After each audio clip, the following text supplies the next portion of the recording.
Bom dia mais uma vez e que alegria ter você aqui conosco. Eu tenho certeza que mais feliz ainda está o nosso mestre, o nosso amigo, em receber você nessa manhã para estudar a palavra de Deus, para orarmos juntos e também louvar o nome do Senhor. Bom dia, Dona Beth. Bom dia, professora Thay. Bom dia, Escola de Profetas. Bom dia. Bom dia, você de casa. Muito feliz em ter você mais essa manhã. Amém. E agora nós vamos convidar a você a fazer uma oração junto conosco.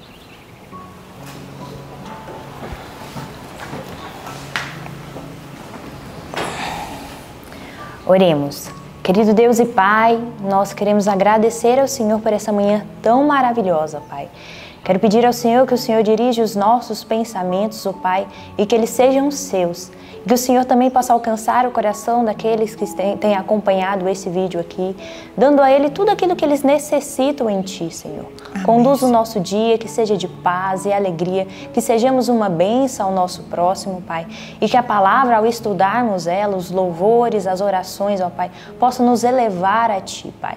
Que o Senhor leve todos os nossos anseios, todas as nossas dificuldades e nos dê a Tua paz, que o Senhor disse que a Tua paz o Senhor nos daria e nós queremos ela, Pai. Amém. Obrigado por tudo, pela Tua bondade, por tudo que o Senhor tem feito em nossa vida e por tudo ainda que o Senhor vai fazer. Em nome de Jesus Cristo. Amém. Amém. De todos os amigos que nós temos, Beth, há um amigo maior e especial que está em todo o tempo na nossa vida. E que amigo é esse? É Jesus. É Jesus. E nós vamos louvar o nome dele agora com o hino 333. Ó que amigo em Cristo tem.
Filhinho, você tem que ir lá cantar.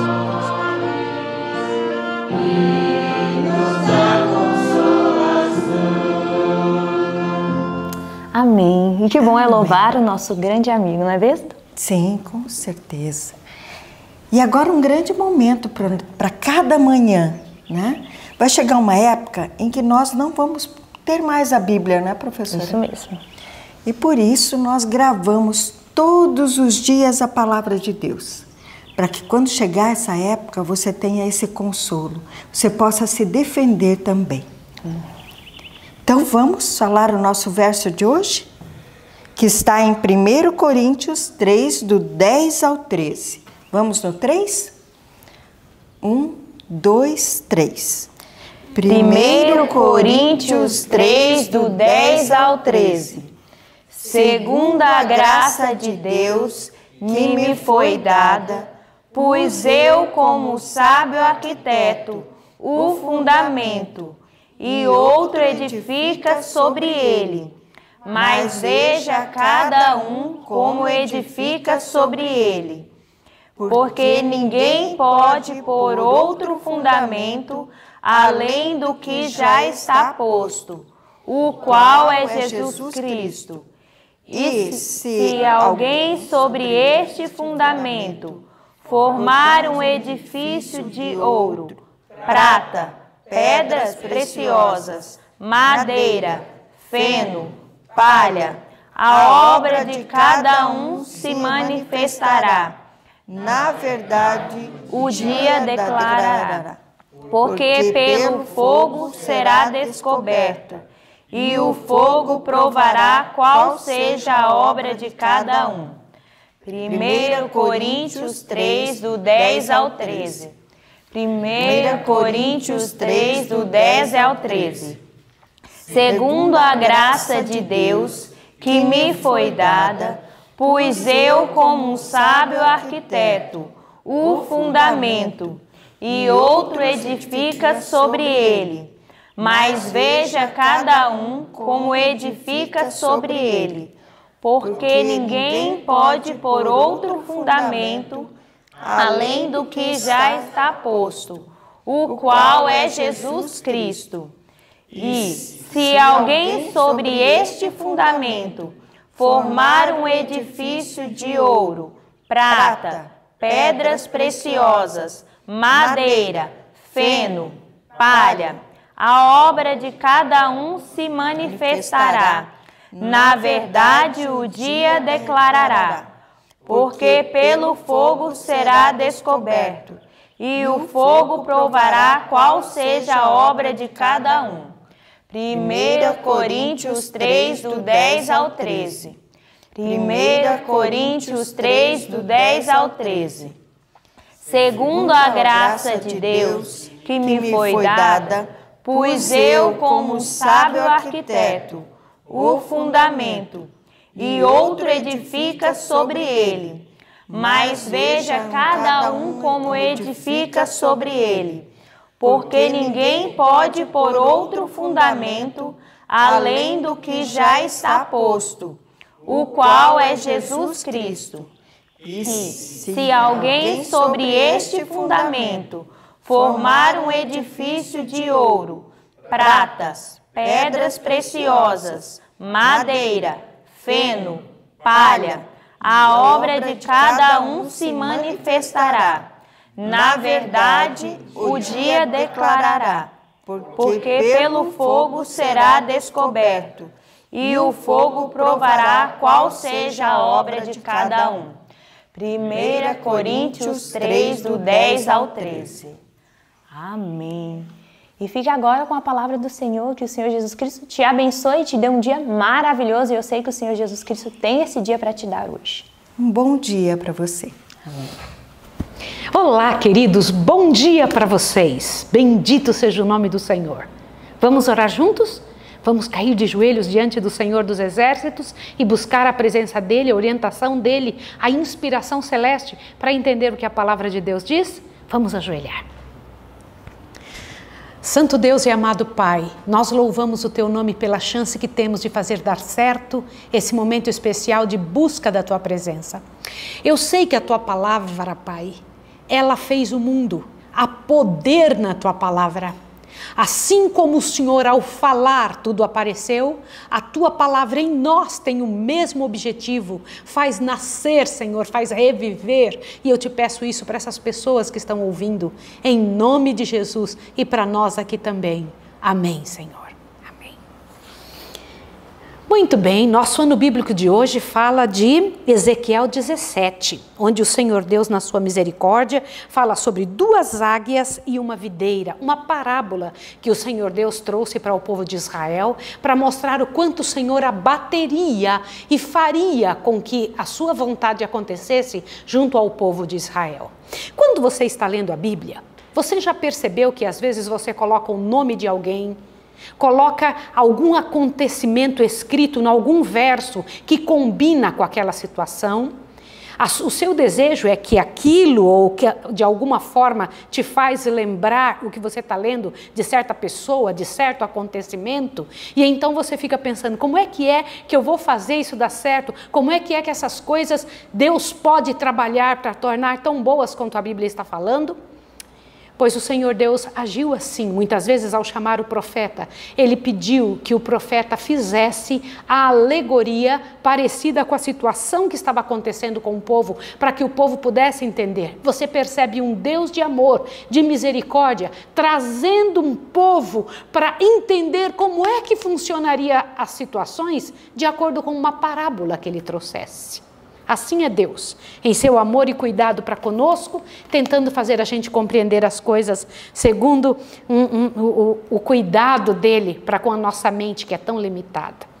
A mesma coisa os fariseus faziam com Jesus, limitados como eram. Esse texto de hoje, de capítulo 50, do Desejado de Todas as Nações, me impressionou demais. O nome diz Por Entre Laços. Quando você vê Por Entre Laços, você fica pensando assim, puxa vida, deve ser uma coisa muito bonita. Laços humanos, laços de família, laços de amigos. O que será que diz esse capítulo? No entanto, quando a gente lê, a gente entende que eram laços que os fariseus estavam tramando para prender Jesus. Por entre laços. Que tristeza. Olha, eu vou dizer uma coisa para vocês. Várias vezes estamos nas mãos de Jesus, várias vezes durante o dia, muitas vezes na nossa vida, mas a única vez que Jesus esteve na nossa mão, nós o matamos. E era isso que esse povo estava tentando fazer. Dá uma olhada como é exposta a situação relacionada a Jesus. Olha, todo o tempo que Jesus passou em Jerusalém foi vigiado de perto por espias. Dia a dia eram tentados novos ardis para reduzi-lo ao silêncio.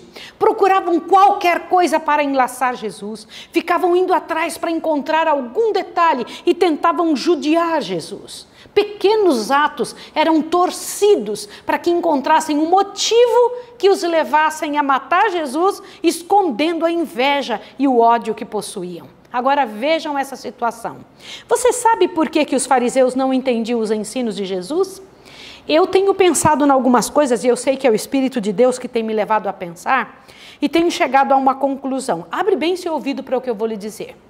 2 coisas relacionadas a isso que vamos estudar durante esse dia. Primeira, se nós não tirarmos a maldade do nosso coração e nem permitirmos que o Senhor Deus faça a limpeza que Ele quer, nos mostrando a renúncia a todo pecado que o Espírito de Deus nos revela. Este pecado que a gente não quer deixar, será o que no final nos fará fazer todas as misérias do mundo. Do que eu estou dizendo? Se nós pensamos, eu não faço tal coisa, eu não faço tal pecado, não sou envolvido com este pecado ou com aquele outro, mas nós guardamos um pecado que acariciamos, este único pecado que nós tivermos vai fazer com que a gente perca todo o resto. Nós nos tornaremos 100% maus por causa dessa miséria que guardamos. Você entendeu isso? Foi o que aconteceu com os fariseus. Por que eles não entendiam Jesus? Porque pelas coisas que guardavam no coração.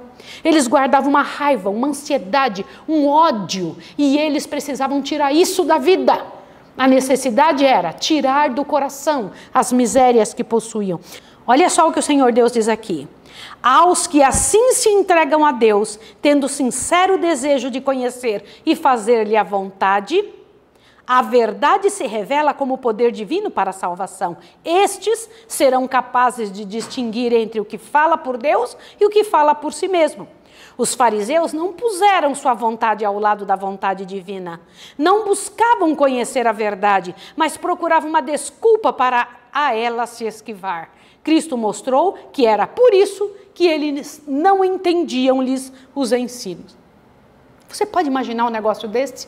Às vezes, a mente é fechada pelas coisas que são guardadas no coração.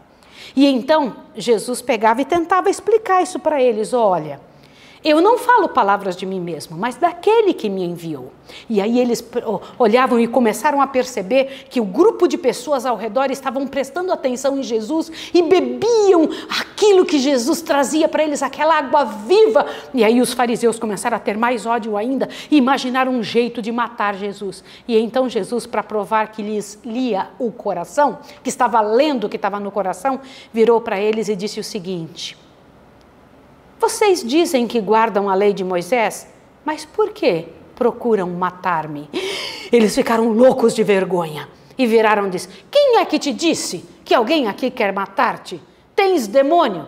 Jesus nem ligou para eles dizerem ou xingarem Jesus de ter demônio. E aí Jesus continuou: olha, a essa insinuação Cristo nem deu ouvidos. Continuou a demonstrar que sua obra de cura em Betesda estava em harmonia com a lei do sábado. Vocês sabem que eles tentaram, desde o dia que Jesus fez a cura, lá no tanque de Betesda, queriam matá-lo. Estavam mortos de inveja, porque a multidão de gente corria para Jesus e afluía para eles. Mas vocês sabem que muitos dos ouvintes de Cristo acreditaram nele. Inclusive, olha que coisa tremenda, os sacerdotes, os escribas, tentaram fazer o seguinte, os fariseus: vamos arrumar um jeito de pegá-lo sozinho, encontrar um momento em que ele estiver bem só e a gente agarra e leva ele embora para prendê-lo e matá-lo. Porque eles temiam a multidão, porque percebia que o povo estava a favor de Jesus. Aí eles mandaram uma comitiva. Quando a comitiva volta, eles disseram: onde está ele? Falaram: nós não conseguimos prendê-lo. Mas por que vocês não o trouxeram? Te assusta agora, olha. Nunca homem algum falou como este homem. Olha que coisa tremenda. E aí eles ficaram muito bravos, e até mesmo estes fariseus já tinham visto que o coração deles estava tocado. Muitas vezes eles não tinham que falar na frente daquele que é todo pureza, que é todo vida.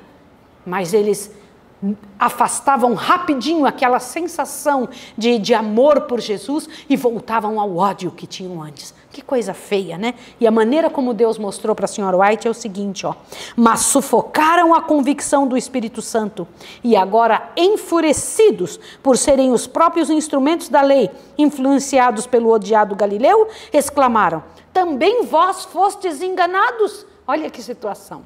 E então eles se reuniram e começaram a falar: temos que arrumar um jeito de calar esse impostor, temos que arrumar um jeito de calar a boca desse homem. E um entre eles levantou-se e disse o seguinte: porventura condena nossa lei um homem, sem primeiro ouvi-lo e ter conhecimento do que faz? Aí todos fizeram silêncio, falou: quem é que está aqui defendendo o Galileu? Quem era este homem? Nicodemos. Nicodemos tinha se levantado e feito essa pergunta. E aí eles tentaram envergonhar Nicodemos dizendo o seguinte: és tu também da Galileia? Examina e verás que da Galileia nenhum profeta surgiu. Olha que coisa feia. Irmãos, haviam muitas crendices naquela época a respeito de Jesus, que quando ele viria, iria aparecer por um tempo e sumir. Haviam essas crendices que hoje tem a respeito da fé, né? A respeito da verdade. Hoje em dia existe muita besteira que se fala, e haviam crendices a respeito de Jesus. Mas por que o povo era enganado a crer nas crendices? Porque lhes faltava acreditar na palavra de Deus. Eles não liam, eles não estudavam. E dessa reunião com Nicodemos, quando Nicodemos levanta e defende Jesus, aconteceu um negócio tremendo. Sabe o que foi?